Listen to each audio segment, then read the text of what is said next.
It was early morning when Daniel stood at the edge of the old river bridge. The wooden planks beneath his feet creaked with every step, and the fog rolled gently over the water.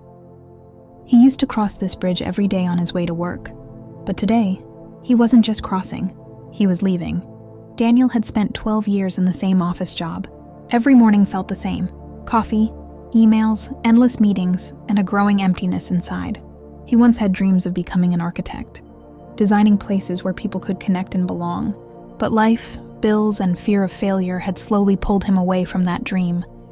One Friday afternoon, his manager called him into the office and said the words that changed everything. "We're downsizing." "I'm sorry, Daniel."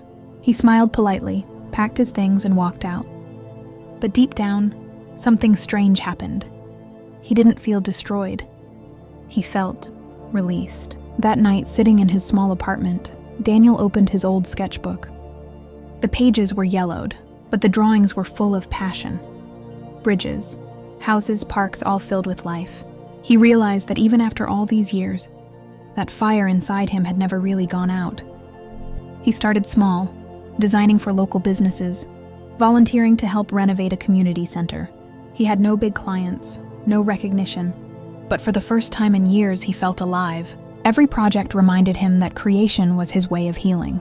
Months passed and work slowly grew. But one day he faced a new challenge. A large company asked him to design a pedestrian bridge connecting two neighborhoods separated by a river. It was a dream project, but he doubted himself. What if I fail? What if I'm not good enough anymore? That night, he stood again by the same old river bridge. It was broken now, half collapsed. But he realized something powerful. Every bridge begins with someone brave enough to build it.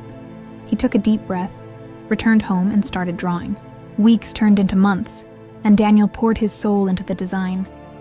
It wasn't just steel and concrete. It was a symbol of connection, of rebuilding, of moving forward. When the bridge finally opened, families walked across it for the first time. Children laughed, old friends waved from opposite sides, and Daniel stood quietly watching. He didn't just design a bridge, he built one within himself.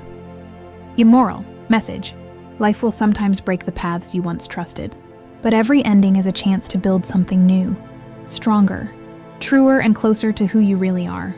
The bridges we build for others often become the ones that save us too.